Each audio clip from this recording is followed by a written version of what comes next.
Ngapain di situ? Bantuin. Orang lagi kerja ganggu aja. Bantuin, mau bantuin. Diam di situ ya. Ya. Gak usah ribet. Ya. Oke. Ya, karena materi hari ini cukup berat dan ini info yang terupdate, jadi saya nggak bisa sendirian. Saya minta ditemenin oleh udahlah. Ya. Pantas. Barusan dapat kabar bahwa ada wacana pemilu akan ditunda. Jadi bukan pada 14 Februari 2024, melainkan mundur entah berapa lama, bisa 2 atau 3 tahun dari jadwal semula. Dan nggak tanggung-tanggung, yang membuka wacana dan tes ombak ini adalah salah satu orang kepercayaan Pak Jokowi, yaitu Opung Luhut Binsar Panjaitan. Berita ini menyeruak, menggetarkan dan juga menggetirkan rasa lidah beberapa pihak. Dan inilah beritanya.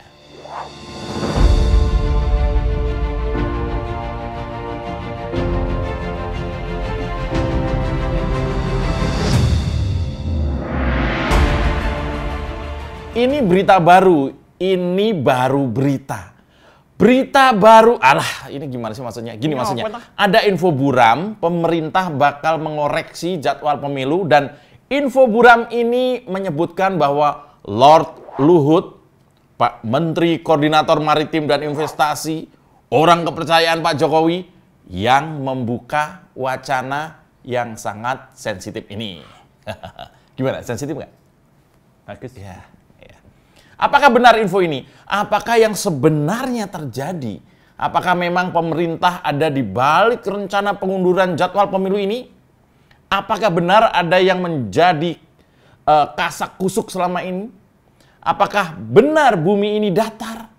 Apakah benar makan durian dicampur kopi itu bahaya? Apakah benar dudukin bantal itu bisa bisulan?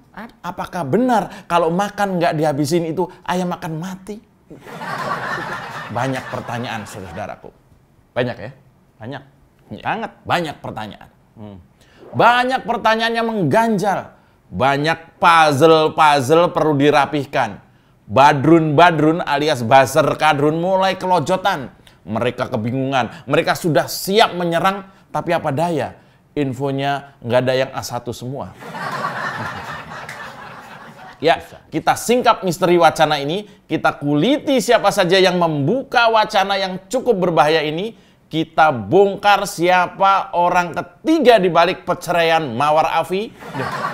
Bukan ya? Bukan. Bukan itu. Kita bongkar siapa saja yang diuntungkan dan dirugikan kalau wacana pemilu mundur jadwal ini terjadi setelah yang beletak ini. Iya, tolong ditarik. Ini. Oh sial, semua salah Jokowi. Oh no, ini Indonesia, oposisi tanpa isi kepala. Oh no, ini negara gua, oposisi gak ada otaknya. Bangsat! Yo, ya kami berdua akan menjadi host hari ini. Openingnya serem ya. Kalau bicara soal Lord Luhut itu emang kadang-kadang agak serem ya. Ya kudu serem karena kita bahas sesuatu yang memang sensitif, sesuatu yang bisa jadi memicu perdebatan panjang dan lama. Karena percuma panjang kalau nggak lama. Atau lama doang tapi nggak ada, itu sangat percuma. Yang ideal adalah panjang, lama, dan ada hasilnya. Ya, perpanjangan masa jabatan sangat menguras energi perdebatan. Ada yang sepakat asal menguntungkan, ada yang tidak sepakat karena merugikan. Intinya, ini soal untung rugi sebagai anak bangsa.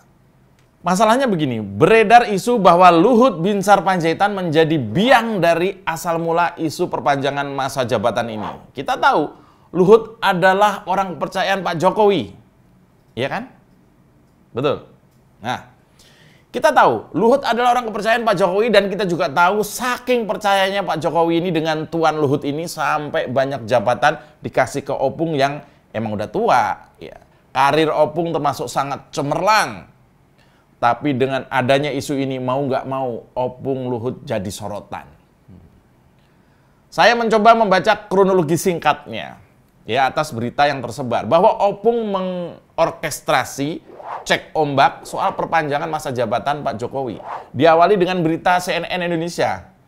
Tadi ya, yang hari ini cukup santer. Yang mendapatkan narasumber yang mendengar dan melihat langsung hasil pertemuan elit Partai PAN dan membicarakan perintah atau permintaan masukan dari Pak Luhut kepada Ketua Umum PAN Zulkifli Hasan. Dalam pertemuan itu, Luhut seolah minta dukungan PAN atas wacana perpanjangan masa jabatan presiden. Wah, seru ini. Lantas isu ini berkembang. Dan diketahui wacana pengunduran pemilu atas alasan pandemi sudah mulai digelontorkan oleh Menteri Investasi Bang Bahlil Lahadalia kalau nggak salah namanya. Sejak awal tahun lalu, tanggal 14 Januari kalau nggak salah. Menurutnya, para pengusaha setuju untuk mundurkan pemilu pada 2027. 2027. Ini seru. Ya, kita bahas kelanjutannya setelah kita bahas komentar sahabat oposan berikut ini ya.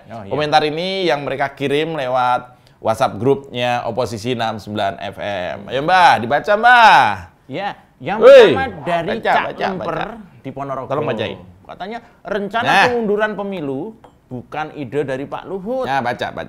Iya, ini dibaca, tapi para gelandangan dari siapa? politik. Gitu. Itu ceritanya begitu Iya. ya. Cak Lemper dari Ponorogo. Oke. Nah, yang kedua dari saya yang baca ya. Yang kedua dari Verbut Pontianak. Katanya apa? Bukan Luhut, tapi oportunis yang luput diseruput. Wah, kata-katanya agak ini. Mbah. Yang ketiga dari Aang Darmarka. Aang Darmarka. Rasanya sih saya percaya karena kesannya Luhut itu benar full power, tapi mudah-mudahan sajalah tidak. Iya. Aang Dharma dari Sidoarjo Jatim. Yang keempat dari Pavau Bogor. Luhut memang the Lord, mastermind yang bermain Yang bermain di balik layar politik Indonesia. Tapi nggak semua yang berasal dari Lord harus kita ikuti. Oke, masuk akal ya? Iya, masuk akal. Makasih Bogor. Ayo Mbak. Yang kelima dari Mardianto di Jember. Ya.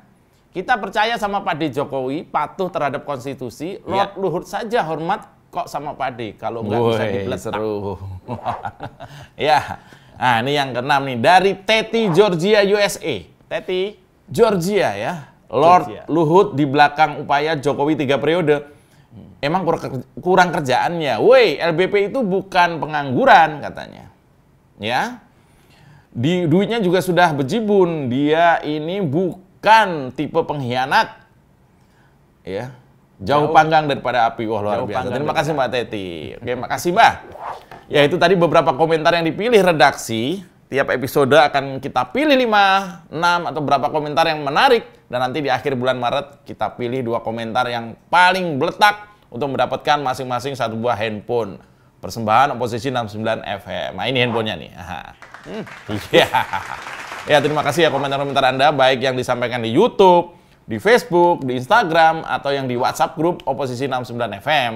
Oh ya, Anda bisa ikutan gabung, share info atau diskusi dengan kawan-kawan lain yang tentu saja yang waras dari seluruh Indonesia, lewat WhatsApp grup ya, ada di bawah ini linknya. Ya, kita kulik soal isu Luhut ada di balik perpanjangan masalah ini setelah goyang yang berikut ini.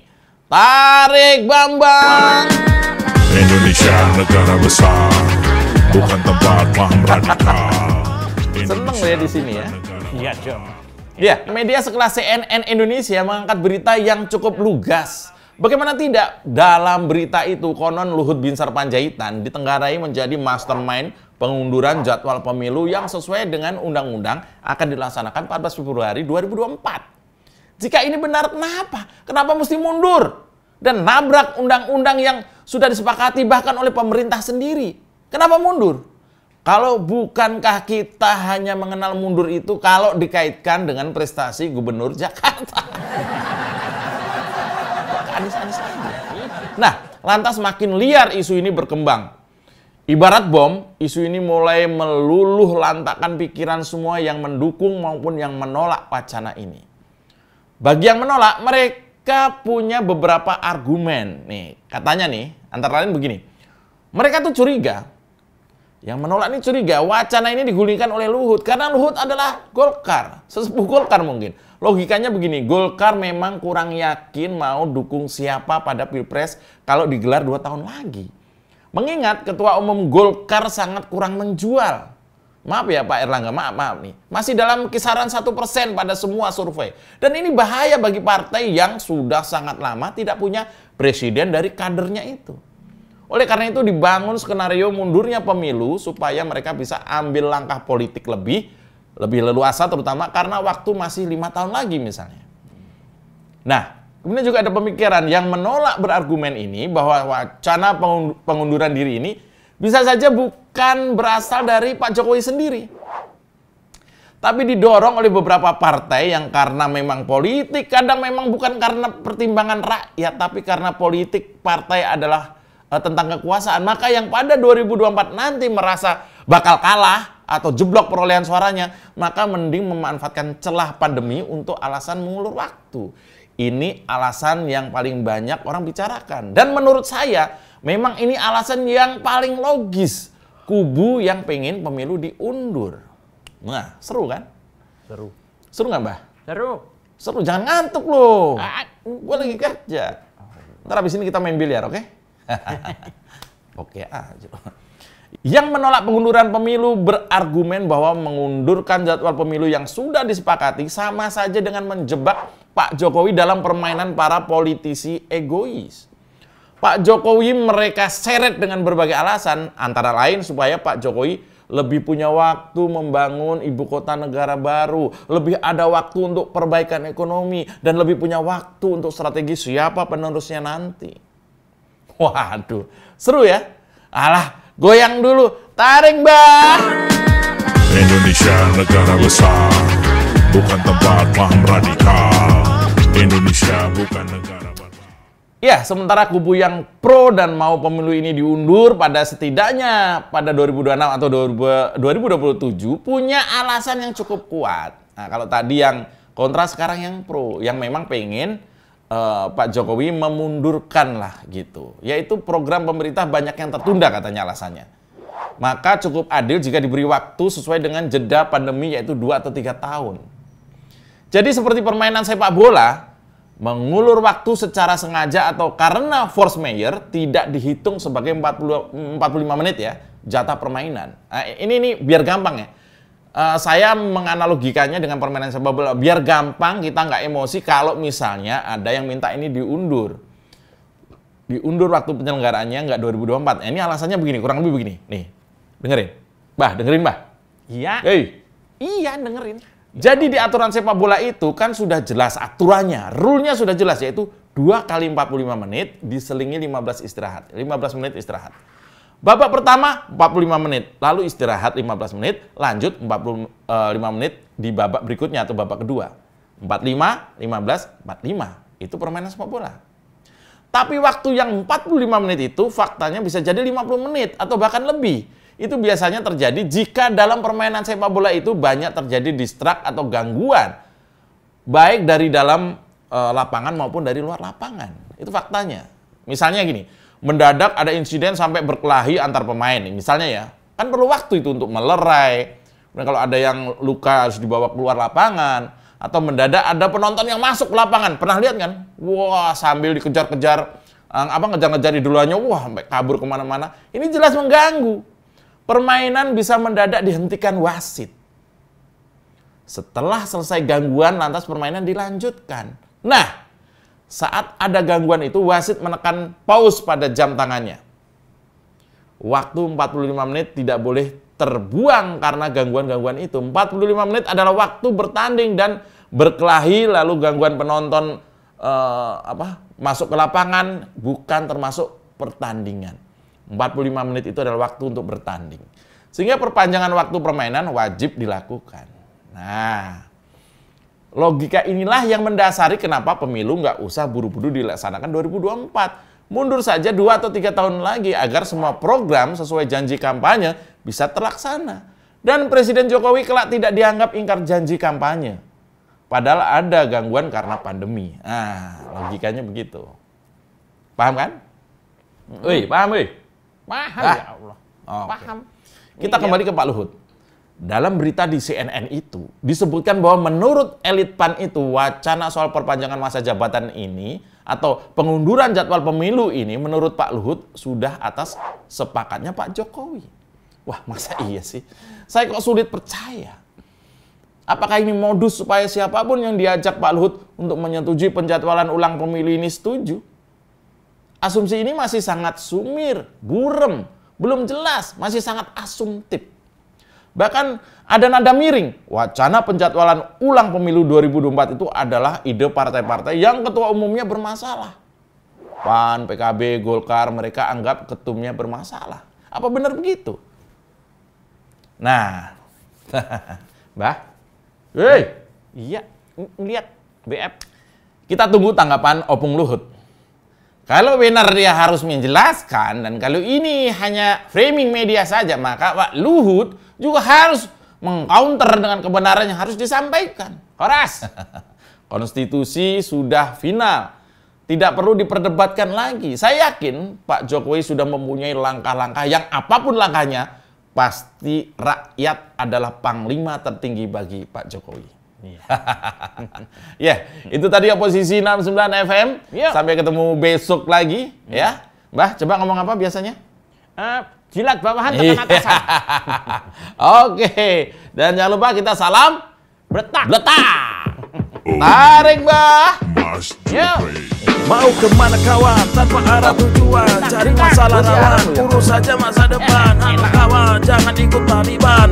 Mau kemana kawan tanpa arah tujuan, cari masalah lawan, urus saja masa depan. Halo kawan, jangan ikut. Mau kemana kawan tanpa arah tujuan, cari masalah lawan, urus saja masa depan. Halo kawan. Indonesia negara besar, bukan tempat paham radikal. Indonesia bukan negara barbar. Udah senggol kami manut lurit golok bertobat.